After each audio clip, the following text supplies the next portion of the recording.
Well, good morning and hello. It's me, Kenny Polcara, your host of the party. And here I am back in Florida after having spent a week there in New York City with the Headstrong Project annual gala, which, by the way, we managed to raise nearly $5.2 million on behalf of our veterans that suffer from the hidden wounds of war of PTSD. So I'm thrilled to make that announcement. That was a hugely successful event, and I thank everybody that contributed. I thank all of my listeners and readers that made a contribution to the efforts. I thought it was just great. We are so proud of that event. In any event, today is Thursday, November 14th, 2024, and here are the things that you need to know to get your day started, right? Well, yesterday the CPI did not surprise, but you got to ask, what will the PPI say today about the state of inflation?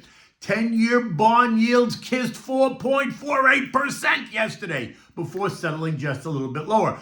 And non-OPEC oil supply is expected to rise in 2025. Commodities continue to come under pressure as the dollar advances. And expected rate cuts from the ECB and the Bank of England and the Fed continue to tease investors. And what do we have for dinner tonight? Well, we're going to have the Thanksgiving Italian-style stuffing. Just another dish to serve on your Thanksgiving table. Okay, look, stocks wavered as investors mulled over concerns that the market's election rally is or has approached this very overbought state. This despite expectations of another rate cut next month. The Dow gaining 47 points, the S&P up 2, the Nasdaq lost 50 points, the Russell was down 22 points, the transports rose by 152 points, while the equal-weighted S&P added just 3 points. Yesterday's CPI data came in as expected. It wasn't hotter, nor was it any cooler, and that's causing some street analysts to confirm that the Fed is likely to cut rates again in December, something that I do not support, but I'm only one voice. Now look, I was at the Yahoo Investor Conference in New York City on Tuesday, and Minneapolis' Fed President Neel Kashkari was there. And while he did not rule out a rate cut, he was very cautious to say that it is not necessarily carved in stone and that the Fed remains data dependent, something that we all know. Today's October PPI report, though, shows inflation at the producer level, and that is expected to be up across the board on the top line and the core line on both month over month and year over year. And we also know that the price increases at the producer level do find their way down the consumer level over a period of 4 to 6 weeks, which would suggest that next month's, the November CPI report that's due out on December 11th, could reflect higher prices at the consumer level. And that could give the Fed a reason to pause on rate cuts next month at the FOMC meeting, which is on December 17th and 18th. Just something to consider, that's all. In any event, they are now discussing a pause. If they cut in December, then they're going to talk about a pause in the new year as they continue to assess the economic conditions. My sense is that they should pause now, given the fact that the election is over, and the sense is that there's going to be more fiscal stimulus, trade, tax, and immigration policy are also have the ability to reignite inflation. And now that the GOP has taken complete control of Congress, both the Senate and the House, any effects of these policies could actually be amplified, right? So that's just something to think about.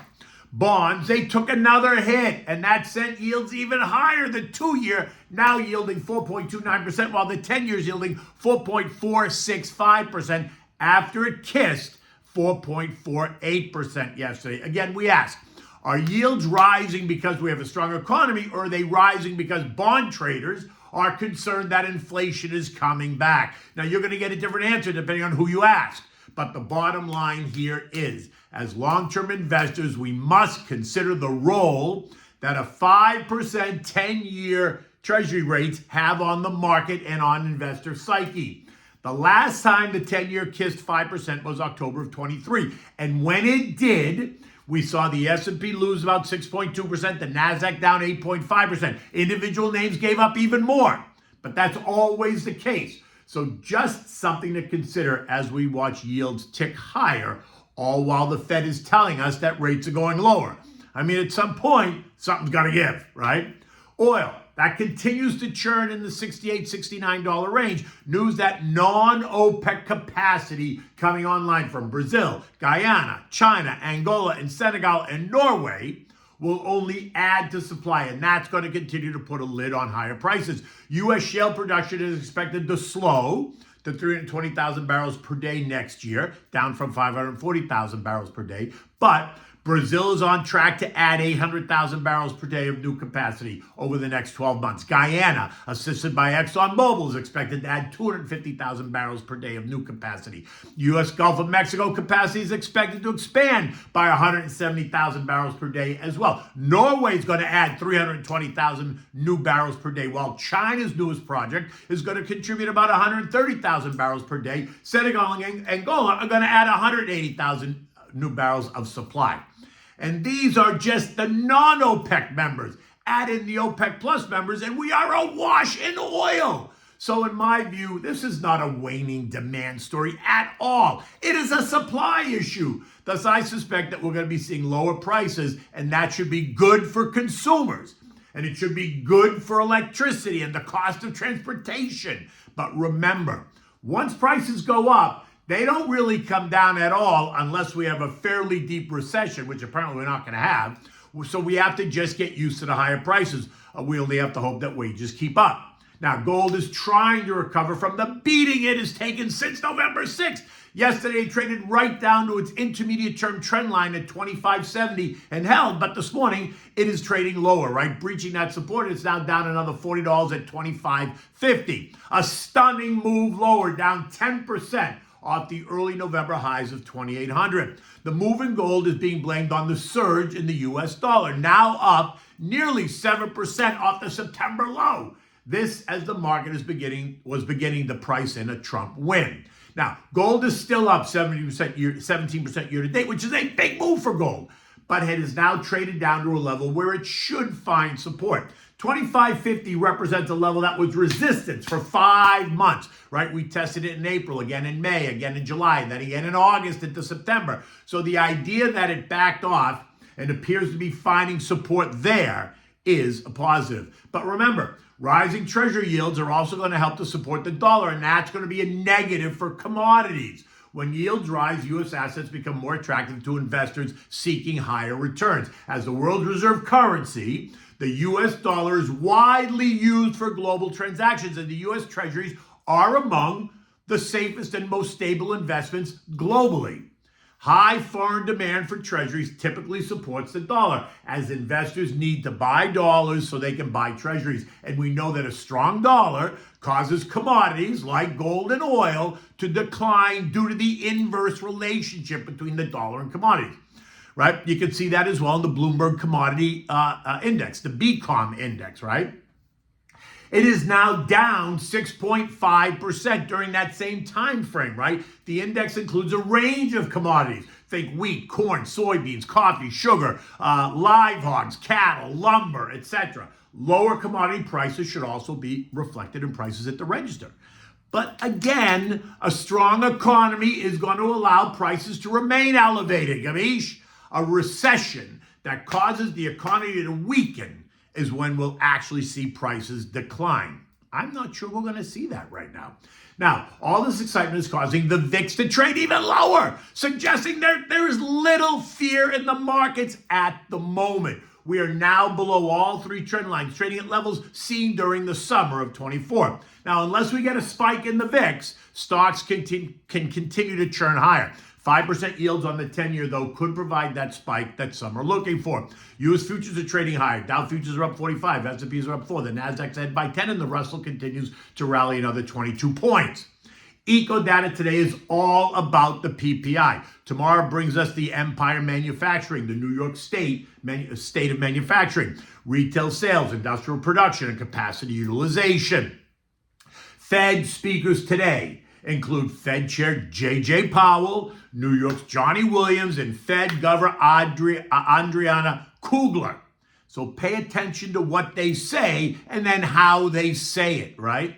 European markets are up this morning. Traders are watching European GDP data and the U.S. Producer Price Index, right, for further economic clues on which way we're going and where we're going for the global economy. Positive forecast from chip equipment maker ASML, and positive news out of Siemens Energy about grid technology, and expectations of December rate cuts from the ECB and the Bank of England and the US are all lifting investor sentiment. The Euro stock index is up 1.4%. Germany's up 1.2%, followed by France up 0.9%.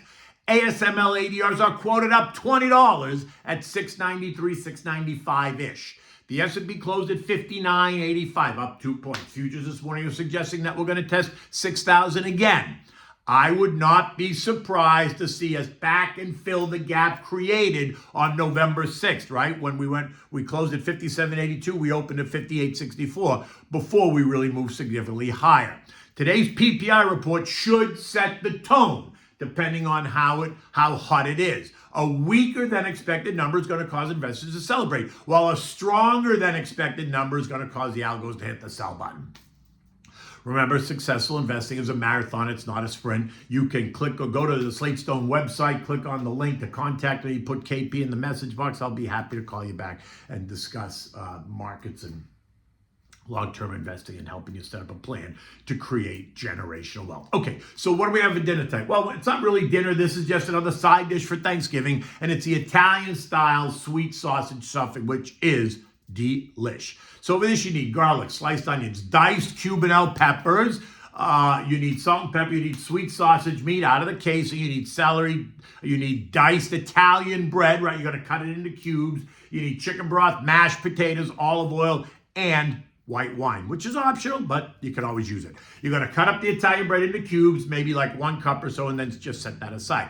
In a large saute pan, you're going to heat up the olive oil and saute the garlic and the onions and the Cubanelle peppers and the celery until it all gets soft. Maybe it's 10 or 12 minutes. Now you're going to add in the sausage meat. You're going to brown that nicely. Use the back of the fork to break it up as it cooks. Now, season it with salt and pepper. Next, add in a cup of chicken broth and a splash of the white wine. Look, that's optional. If you don't add it into the mix, then just pour yourself a glass. And then let this all simmer and come together, right? And take it off the heat and let it cool.